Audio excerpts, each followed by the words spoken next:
Dans l'océan de nos vies, il y a des jours avec et des jours sans. Pour la plupart d'entre nous, l'image même de l'océan nous fait penser aux vacances, au plaisir. Mais quand ce dernier se déchaîne, la traversée peut s'avérer parfois difficile, voire cauchemardesque. Fort heureusement, il y a quelquefois l'espoir et la main tendue qui sont là pour aider les hommes et les femmes d'ici et d'ailleurs à traverser et à atteindre l'autre rive. Depuis plus d'un demi-siècle, l'association strasbourgeoise Horizon Amitié œuvre chaque jour pour aider les naufragés de la vie. Une aventure humaniste qui commence à l'aube et se termine tard dans la nuit.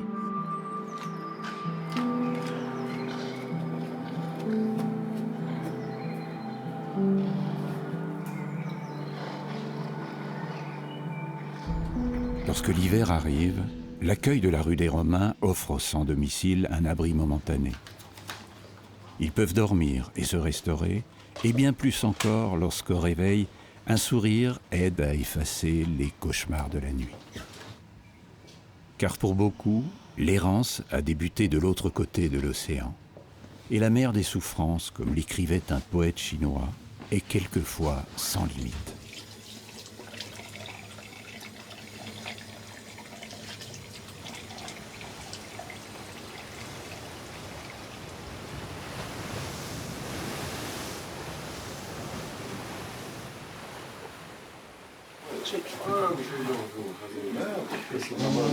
Des Français comme des personnes étrangères, des demandeurs d'asile, des gens qui sortent des hôpitaux, mais ça peut aussi être un jeune en rupture familiale.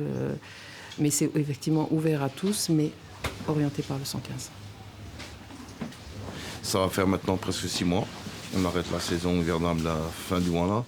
Et honnêtement, moi, ça me plaît vraiment bien le social vis-à-vis de ces gens-là qui sont, on va dire, un petit peu perdus au niveau des règles, des choses comme ça.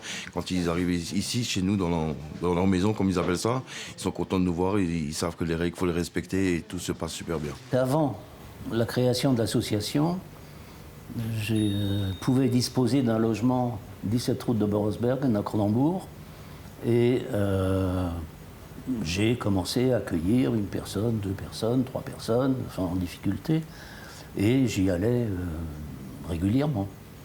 Et puis un soir où je suis venu, on m'a interdit, on m'a refusé l'accès à l'une des pièces. Et j'ai dit, ah non, ça va pas, je ne supporte pas ça, c'est pas possible, je veux savoir qui est dans cette pièce. Finalement, j'ai entendu une voix féminine et j'ai cru au pire.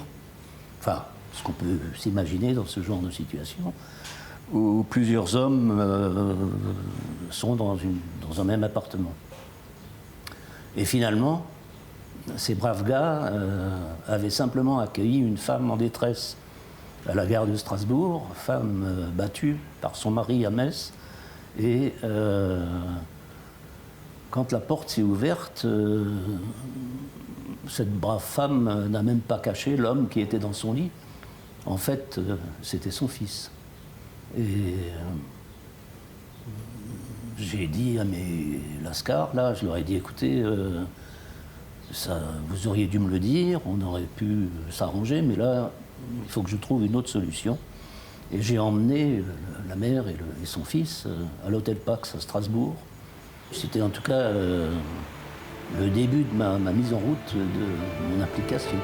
Près d'un demi-siècle d'histoire et d'aventures humaines que partage aujourd'hui le nouveau président Michael Schmitt. Les frontières, c'est les frontières de la vie, les frontières de l'existence. Et je crois qu'aujourd'hui, cette frontière ici, qui n'en est plus une, puisque le Rhin est aujourd'hui vraiment le trait d'union entre 2 pays qui se sont combattus. Et je crois qu'aujourd'hui, Horizon Amitié est un peu cette association qui rassemble des hommes et des femmes de divers horizons, venus d'ailleurs, qui ont un parcours de vie des fois difficile, mais que nous respectons et nous essayons de les amener à avoir une meilleure vie.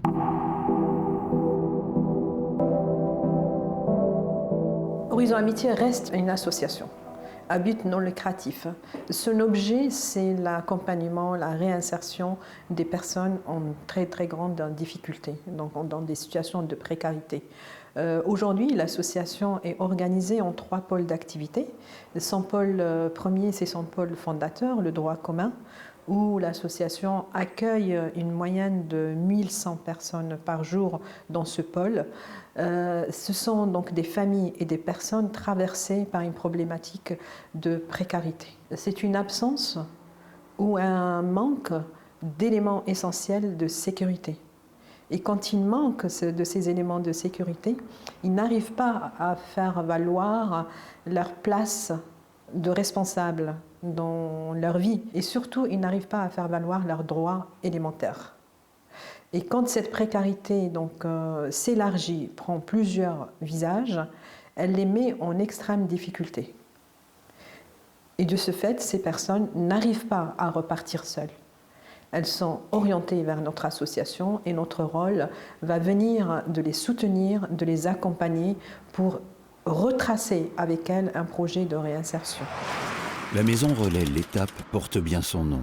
Cette pension de famille accueille aujourd'hui à Mundolsheim une vingtaine de résidents qualifiés pudiquement d'accidentés de la vie. Ce sont des personnes qui ont eu des parcours de vie très difficiles, qui pour la plupart ont connu la rue. Voilà, pour certains, des dizaines d'années. Nous avons un résident qui a connu 30 ans de rue, voilà. Qui est arrivé ici en 2017 et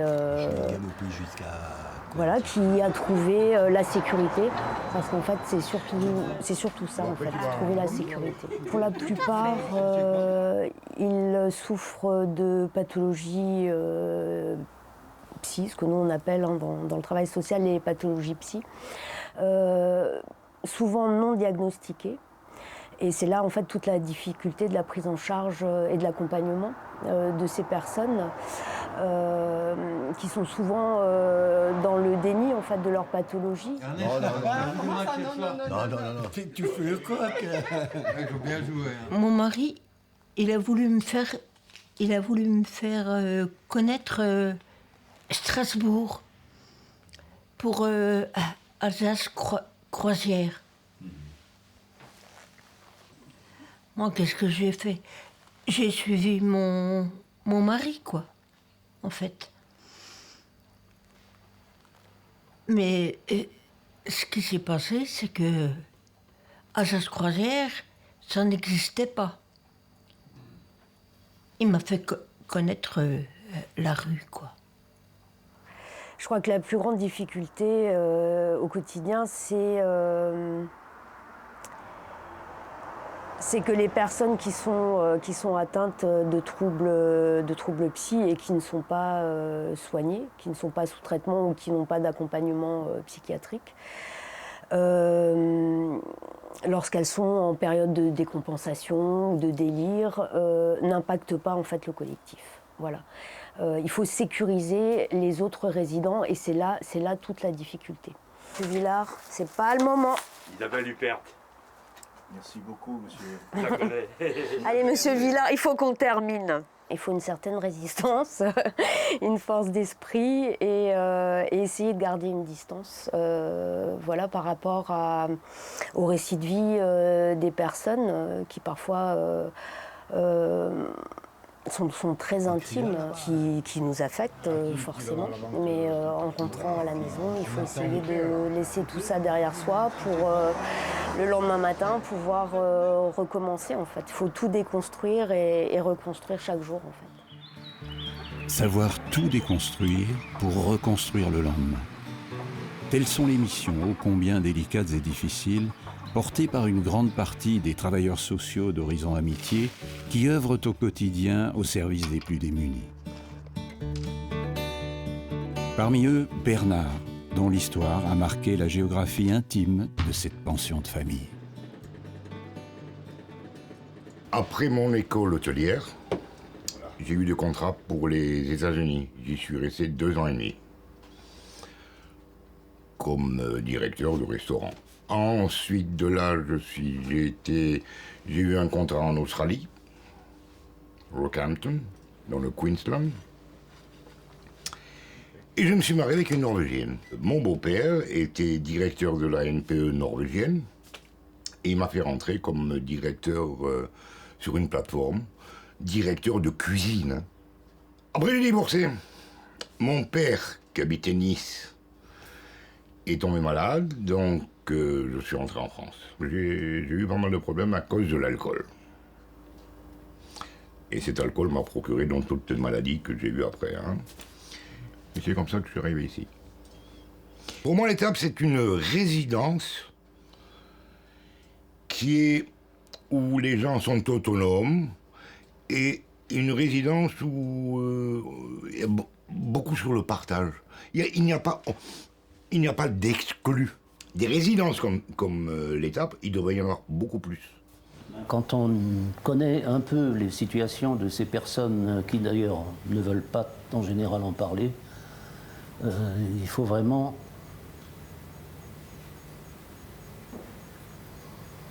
s'accrocher. Il faut vraiment savoir de quoi il retourne et comprendre de tout ce qui a pu se passer pour essayer d'accompagner les personnes, d'essayer de donner envie, enfin, de vivre correctement. L'association a développé depuis 2012 l'accueil et l'accompagnement des demandeurs d'asile. Aujourd'hui, nous avons la guerre aux frontières de l'Europe, mais depuis quasiment 3 décennies, nous avons des foyers de tension et de guerre sur d'autres continents. Ils font partir des familles entières, des personnes par groupe très importants. Ils sont déplacés, ils sont en situation d'exil. Donc sur ce pôle, les personnes en exil, elles sont en perte certainement psychologique, affective, elles sont en difficulté sociale, économique, politique, parce qu'elles ne sont plus sur leur territoire. Elles sont exilées au sens propre et figuré du mot, et elles sont dans une perte quasi totale de tous leurs repères, de ce qui leur appartient. Aujourd'hui, au centre d'accueil et d'évaluation des situations de l'Inglesheim, la demande d'asile s'est mise en pause. Une fois n'est pas coutume, et la communauté afghane de fêter dignement l'anniversaire de l'un des siens, qui contraste avec l'ambiance habituelle de cet établissement de 150 places, proposant un hébergement temporaire d'une durée d'environ 6 à 8 semaines. Vous êtes arrivé dans un moment qui était agréable, mais qui est loin d'être notre quotidien. La demande d'asile, c'est pas quelque chose de joyeux. Hein. Les gens viennent chez nous parce qu'ils sont persécutés dans leur pays, parce qu'ils sont menacés de mort. Les gens viennent vraiment pour un meilleur avenir, pour leurs enfants, pour eux-mêmes, pour chercher à vivre paisiblement. Une partie d'entre elles ont tout quitté pour venir en France. Donc c'est un grand échec pour eux d'avoir une réponse négative. Elles doivent nous quitter et partir dans l'inconnu. Donc elles se retrouvent complètement démunies. Donc c'est un drame pour eux. En 2022, sur un total de 131 000 dossiers, seuls 29% des demandeurs d'asile ont obtenu le précieux statut de réfugié de la part de l'Office français de protection des réfugiés et apatrides. C'est aujourd'hui une famille tchétchène qui vient d'arriver en France sur l'un des sites du CAES, porte de Schirmeck. Voilà votre chambre, avec tout ce qu'il faut pour faire la vaisselle, pour nettoyer, faire le ménage, etc. L'État français et Horizon Amitié leur offrent en quelque sorte un SAS, un premier accueil de 2 ou 3 mois pour formuler leur demande d'asile. L'heure et le temps. Je parle 5 langues, russe, anglais, allemand, français et tchétchène. C'est mon langue nationalité. J'apprends le français tous les jours avec ma mère parce que j'aime ça.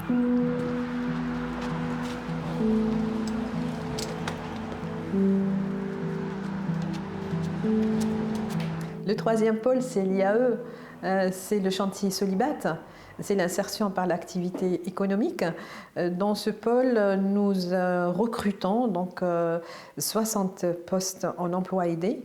Ce sont des personnes qui ont expérimenté mais perdu leur emploi et qui n'ont plus jamais travaillé depuis un moment donc plus ou moins long, ou des personnes qui n'ont jamais travaillé. Donc, soit déscolarisées très tôt, sans formation, sans diplôme, elles n'ont pas encore expérimenté l'emploi, ou des personnes venant d'ailleurs, donc des demandeurs d'asile qui ont eu la protection de la France et qui peuvent rentrer dans le monde du travail en France. Voltaire disait que le travail est éloigné de 3 grands mots, l'ennui, le vice et le besoin. Un constat toujours d'actualité qui a amené Horizon Amitié à créer Solibat, avec un seul objectif, permettre aux personnes parties à la dérive de reprendre pied par un travail d'insertion rémunéré. On trouve de tout dans un conteneur.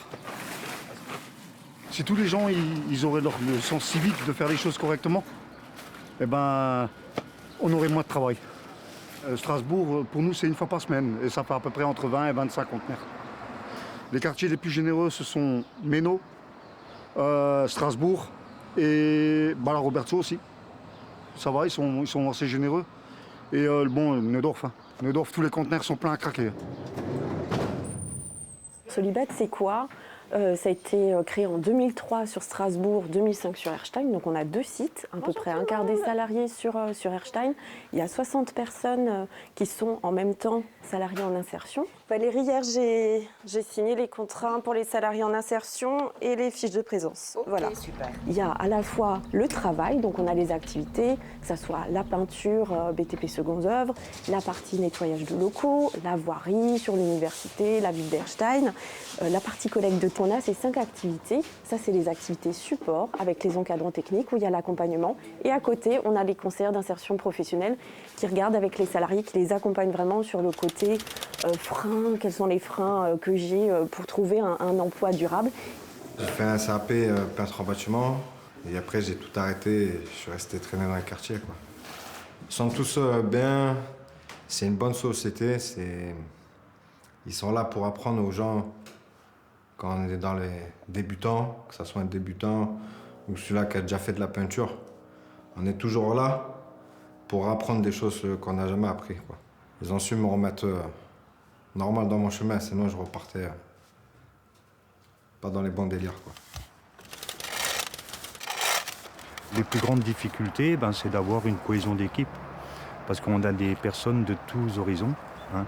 Des gens qui peuvent sortir de prison, qui sont en réinsertion pénitentiaire, des travaux d'intérêt général, des réfugiés politiques, des réfugiés économiques, et puis évidemment des gens qui sont français, mais qui ont des difficultés à trouver du travail, soit parce qu'ils sont trop vieux, soit parce qu'ils n'ont pas eu de chance dans leur enfance ou dans leur adolescence. On a des gens qui ont 20 ans et qui n'ont encore rien fait, donc là c'est un bon départ pour eux.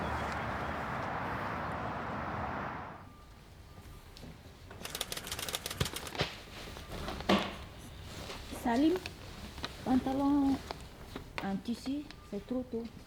Ouais, plutôt prendre les vestes hiver. Alors on récupère 310 tonnes par an et ça va en évoluant, hein, puisque les gens sont intéressés de plus en plus par le côté sensibilisation, qu'est-ce que je fais de mes vêtements usagés.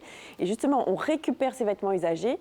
Alors il y a majoritairement dans les bornes textiles, les fameuses bornes qu'on retrouve dans la rue. On est 4 collecteurs sur l'Eurométropole de Strasbourg qui avons été validés. Et on est aussi sur tout le Bas-Rhin.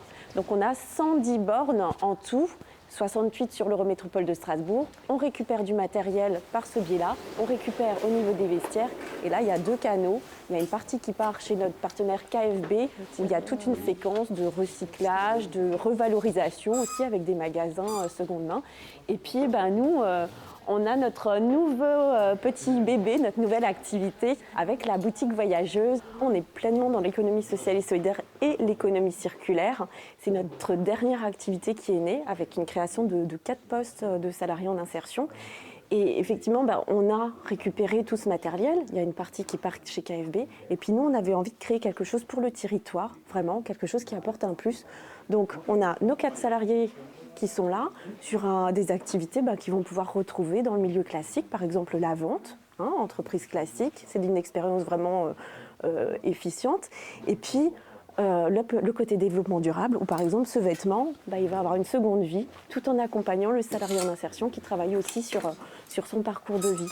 Et puis, toute dernière chose, et qui pour moi est vraiment un dispositif vraiment du coup complet, c'est qu'on va aller notamment vers du public précaire qui ont du mal à se déplacer, d'où le côté boutique itinérante. L'important à Horizon Amitié, c'est que nous collectons pour un collecteur national, c'est KFB. Notre collecte, elle ne traverse pas les continents. Elle ne va pas faire travailler des enfants en Tunisie ou en Somalie. Tout le textile collecté reste en France. Il va faire de la vente en seconde main, où il va être utilisé pour en faire des chiffons pour l'industrie automobile. J'ai commencé ma carrière professionnelle en faisant un BTS assurance. Quand j'ai eu mon BTS, j'ai fait mes premières expériences. Et quand j'ai traité mes premiers sinistres, je me suis rendu compte que justement, le monde de l'assurance était très sinistre. Et du coup, j'ai décidé de prendre vraiment un virage professionnel et de m'engager sur l'action sociale pour aider justement les sinistrés à remonter la pente, trouver un toit, etc. Ici, on accueille des personnes qui sont vraiment en grande fragilité. Et pour nous, en fait, c'est important le côté humain par rapport à la personne. Ça va? Vous allez bien? Donc avec elle, on va essayer de lui donner les outils pour pouvoir rebondir face à cette situation traumatique. Ensuite, on va travailler sur la gestion de la vie quotidienne. Fayot. Vous avez vu comment le Fayot? Non, on est bien entouré. Mais des fois, elles sont un peu sèches, hein? Surtout Maréline. Hein? Pourquoi? Elles sont un peu sèches? Non, elles sont adorables. Non, non. Il faut fermer le bureau quand elles travaillent, c'est normal. Mais autrement, on discute, de tout et de rien, quoi. Hein, Joanne? C'est vrai. La précarité aujourd'hui, c'est la personne qui n'arrive pas à se nourrir correctement. C'est la personne qui n'arrive pas à se vêtir, qui n'arrive pas à se soigner, qui n'arrive pas à se loger, mais aussi qui n'arrive plus à retrouver des opportunités pour travailler ou pour retrouver une activité professionnelle. Bonjour Madame Selanik, ça va? Vous allez bien? Ça a été la journée? La précarité ne touche pas que les autres. Ainsi, les Deux Rives ont accueilli un ancien cadre d'Orange, un chef d'entreprise ou un professeur d'université dont les vies ont soudain basculé. Et ils se sont retrouvés seuls à la rue. Ok, allez, on y va maintenant? Attention, attention, doucement. Pardon, je suis un peu calée. Il n'y a pas de souci. Allez-y, doucement. Oh là là, une île flottante. Purée. Vous mangez toujours debout comme ça? Bon. C'est votre habitude? Oui. Parce que moi, je mange par toute petite quantité. Parce que comme avant, j'étais dans la rue et pendant des jours, je ne mangeais pas, l'estomac s'est rétréci. Donc je suis obligée de manger par petite quantité. Je ne peux pas faire un repas comme vous faites, avec des entrées, des volailles. Je suis obligée de manger par toute petite quantité et en plusieurs fois. Ça peut être 10 fois dans la journée, quoi. Je vais me lever et je vais manger un peu. Mais le principal, c'est que je mange. Madame Selanik, comment est-ce qu'on arrive dans une résidence comme ça? Comment est-ce que vous êtes arrivé aux Deux Rives? Vous nous avez dit que vous avez séjourné dans la rue. Est-ce que vous pouvez, en peu de mots, nous raconter votre histoire? Bon, je veux bien vous raconter mon histoire, mais chaque histoire est différente pour les pensionnaires qui sont ici. Bon, la mienne, c'est que j'ai connu quelqu'un, j'avais un compagnon, et qui s'est révélé schizophrène.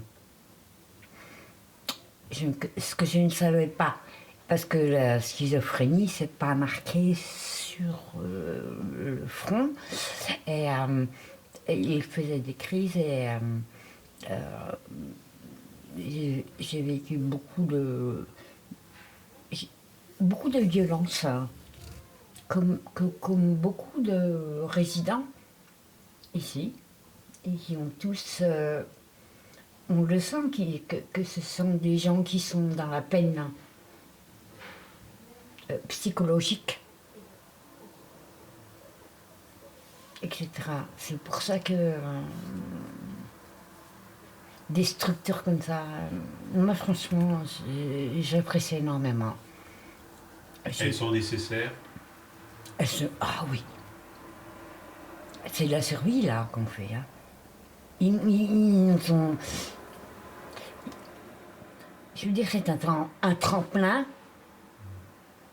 pour reprendre une vie, pour reprendre sa vie en main, pour se reposer. Ce qui est peut-être difficile, c'est de faire la manche, d'être dehors assise et d'attendre, sans rien demander. Les gens, de toute façon, on n'a pas besoin de leur demander. Les gens ne sont pas idiots. Ils voient si vous êtes dans une situation précaire, ils vont s'arrêter. Même une petite conversation, s'ils n'ont pas de pieds, ils sont pas tous riches, hein, il ne faut pas croire, hein, ils ont tous aussi leurs difficultés. Et je ne demande rien. Et, mais je suis là.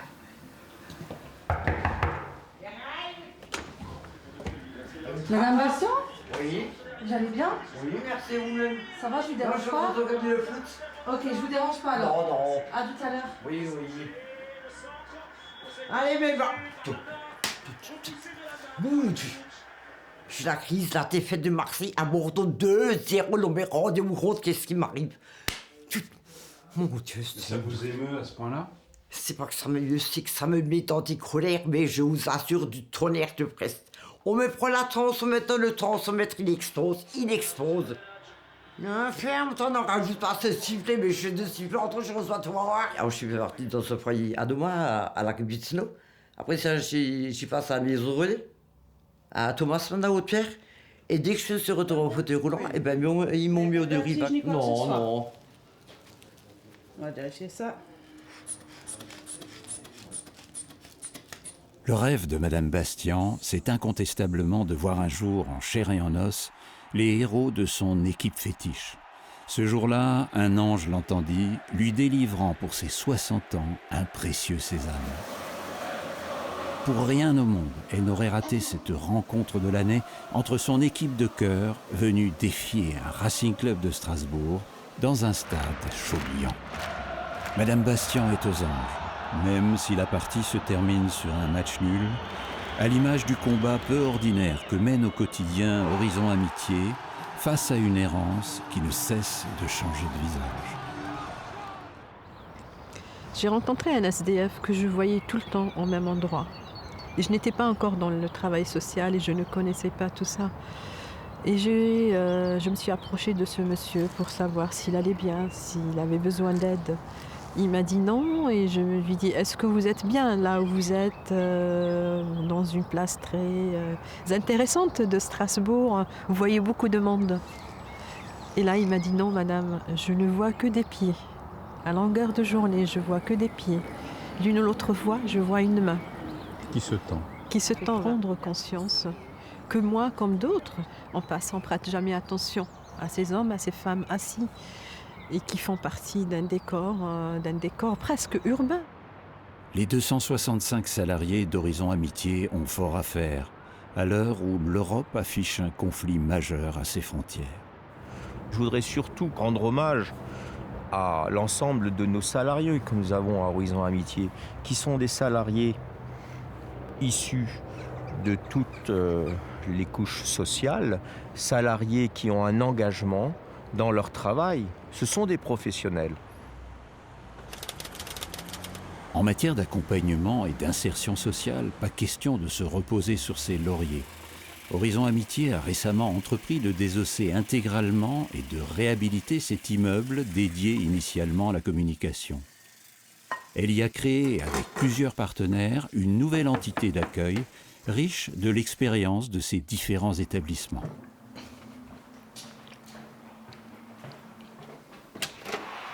Bonjour. Bonjour Monsieur Bonutz. Gwendoline Brown, directrice générale adjointe Enchanté. d'Horizon Amitié. Enchantée. Je viens vous voir du coup dans votre logement. Donc vous êtes là bientôt depuis 1 an. Exact. Ok. Et donc vous participez du coup aux animations. Je participe. Alors Néodis, c'est le dernier établissement créé par l'association. C'est une résidence accueil et une pension de famille. Donc pension de famille, ça correspond à nos maisons relais, Étape, Thomas Mann, donc on connaît bien sur le territoire. Résidence accueil, c'est quelque chose de nouveau grâce à un partenariat avec du coup le médical cette fois-ci. Donc c'est des personnes qui ont un diagnostic psychiatrique posé et un accompagnement aux soins avec des rendez-vous médicaux constants. J'ai fait une crise d'épilepsie et c'est ce qui a déclenché une vertèbre de déplacée, quoi. Sauf qu'elle est en mauvaise posture. J'ai déjà eu beaucoup de mal dans les mouvements et à pouvoir remarcher comme il fallait, donc ça a été très compliqué pour moi pendant presque 5 mois. J'ai été carreleur pendant 7 ans. Pendant 1 an et demi, j'étais artisan à mon compte, donc du coup j'ai arrêté ça. Et c'est au niveau de la médecine du travail qui m'ont stoppé parce que j'avais des problèmes vertébrales. Donc ça a duré 1 an et demi. Moi j'ai trouvé ça très long et très lassant, quoi, parce que c'est une routine infernale qui s'installe, on ne sait pas où aller, quoi faire. C'est presque de l'abandon total, quoi. C'est de couper de tout. On a fait le constat effectivement d'un besoin par rapport à un accompagnement de personnes avec un diagnostic psychiatrique posé. D'où les 30 places en résidence accueil, mais des personnes en pension de famille peuvent aussi avoir un diagnostic psychiatrique posé. Ce ne sera pas un préalable à leur admission sur la pension de famille. Donc 54 résidents, aujourd'hui 5 travailleurs sociaux, 2 agents d'accueil et d'accompagnement de nuit. Donc c'est la spécificité aussi de la résidence accueil que d'avoir un accompagnement la nuit qui est possible et une chef de service. Ici, tout le monde est tranquille, donc il n'y a pas de problème, quoi. On est à peu près tous issus de certaines galères qu'on a connues par le passé. Et du coup, ça nous permet de rebondir pour le futur. Michael, 70 ans pour le Parlement européen, 50 ans pour Horizon Amitié. Est-ce que vous y voyez un alignement de planètes ? Alignement de planète, sûrement, puisque le Parlement européen, c'est signe de paix, de bien-être pour la population. Et Horizon Amitié, 50 ans, je crois que c'est 50 ans d'aide aux personnes les plus démunies. Et qu'il est nécessaire aujourd'hui de développer et de continuer. Mais c'est vrai que c'est un métier, je dirais presque aujourd'hui, pas facile d'être président d'une association avec de lourdes responsabilités. Mais dans notre métier, la difficulté est réelle dans la mesure où les gens sont sollicités du matin au soir avec des difficultés sociales énormes et qu'il faut cibler, répondre aux besoins. C'est un métier de travailleur social qui est très usant, absolument. Je me rappelle très bien quand il y a eu à l'époque l'installation du SMIG pour les salariés, ça servait à se loger et à se nourrir. Aujourd'hui, il est difficile avec un SMIC de faire les deux dans une situation, je dirais, plutôt correcte. Ça devient difficile, soit on est bien logé, et on mange mal, ou on mange mal et on est mal logé. Et ceci n'est plus normal dans notre société. Ça devrait changer. Un Premier ministre français du nom de Michel Rocard disait en 1989 « La France ne peut pas héberger toute la misère du monde ». Comment vous réagissez par rapport à ça ? Je dirais c'est une vérité, quelque part, puisque héberger toute la misère du monde, je ne sais pas si financièrement la France pourrait le supporter.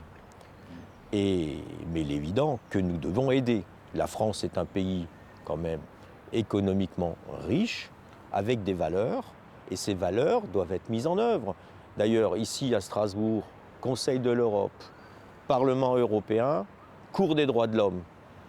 Et puis à côté, la Fondation René Cassin, on est bien dans la thématique française, liberté, égalité, fraternité.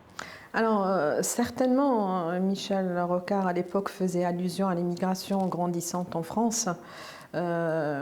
Aujourd'hui, on n'est pas du tout dans ce cas de figure. Aujourd'hui, et si on tient compte juste du rapport qui vient de sortir sur la pauvreté en France, le rapport 2022, ce rapport vient nous rappeler qu'on a quand même 11 millions de pauvres en France. Et que la moitié de ces 11 millions, ce sont des femmes, et que la majorité de ces femmes sont des familles monoparentales. Donc on est sur une population locale, on est sur une population du droit commun qui se retrouve en extrême difficulté. Donc ce n'est pas la misère du monde, c'est notre misère à nous. Et cette misère, on a à prendre conscience chacun de sa place pour essayer de la contenir. Nous sommes tous des migrants quelque part, il ne faut pas l'oublier. Il y a eu une époque où on a migré et ça posait moins de difficultés qu'aujourd'hui. Et je crois que la migration aujourd'hui, elle est différente que ce qu'on a connu à une époque.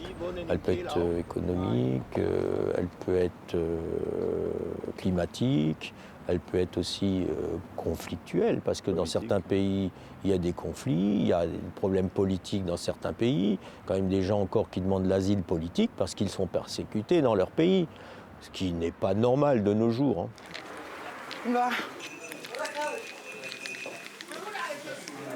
Bonjour, ça va? Oups, vous avez enlevé votre plâtre? Tenez. Ça va. Encore, deux fois. Je suis une chef de service, c'est vrai, mais je me sens plus comme un chef d'orchestre. Dans la mesure où j'ai déjà été travailleuse sociale en EO pendant une petite année. J'ai été animatrice pendant pas mal de temps lorsque je faisais mes études. Donc du coup, je connais un petit peu ces différents terrains, mais je me sens plutôt comme une chef d'orchestre. Ça va? C'est la première fois que vous venez? J'ai tendance à être un petit peu cataloguée comme une tornade, mais c'est parce que je dors beaucoup aussi. Du coup, j'ai beaucoup de pêche quand je me réveille. Il faut rappeler. On peut accueillir les gens quel que soit leur état, à partir du moment où ils respectent le règlement et les individus qui sont à l'intérieur de notre établissement, aussi bien les usagers que les professionnels. Ça va, merci. J'ai eu la réponse du 115. C'est pas vrai. Et du coup, vous avez 3 nuits à Antenne ce soir. C'est génial, merci. Accompagner les personnes le mieux possible, régler des problèmes administratifs, mais aussi tous les mercredis pouvoir s'ouvrir à une infirmière, c'est aussi cela, la halte Bayard. Je pense que déjà, je ne sais pas si vous fumez. Je suis fumeur, ouais. Ouais. Bah déjà, le fait de fumer, ça augmente la tension, le stress aussi. Il faudrait peut-être essayer de diminuer déjà un peu, ouais. Moi, je suis infirmière ici, et là, c'est ma collègue travailleuse sociale, elle est éduque. Et du coup, on vient ici une fois par semaine, pendant 2 heures, et en fait, c'est le temps d'une permanence. Donc, tous les salariés ici disent que les infirmiers et travailleuses sociales viennent ici à cet horaire-là. Et en fait, c'est vraiment à la demande de la personne. Donc, c'est soit ils ont besoin de parler, il y a vraiment une détresse psychologique, et nous, on est vraiment dans un cadre avec le secret professionnel. Et sinon, après, ça peut être des maux de ventre, des soins ponctuels. Donc on a un monsieur qui est venu pour des soins de plaies. Et ensuite, nous, on essaye d'aiguiller la personne un maximum. Et s'il y a besoin, on coordonne aussi. Voilà. C'est pour ça que justement, on a proposé cette permanence-là. C'est qu'il y a... Nous, on sait qu'il y a un besoin ici au niveau médical, vu qu'il y a la précarité, il y en a de plus en plus. Et il y a de plus en plus de personnes accueillies aussi. Donc pour nous, ça a été évident de venir ici, clairement. Bonjour. Ça va? Vous prenez quoi? Un peu froid dehors, mais vous laissez réchauffer. Ouais. On a un café, un petit café noir. Combien de sucre? 2 sucres, je pense. 2 sucres pour Monsieur Bois. Vous venez souvent ici, c'est la halte Bayard? Oui, c'est pour boire le café et tout. D'accord, racontez-nous un peu votre histoire. Ben, mon histoire, c'est 20 ans de mariage. Et de l'autre, les gens sont rentrés dans ma vie. J'ai trouvé dans la rue. Depuis le mois de décembre, je suis dans une tente. Dans une tente? Oui. Je fais partir des gens qui étaient à Place d'Étoile. Et on ne peut pas travailler, dormir dehors, c'est impossible. C'est trop difficile aussi.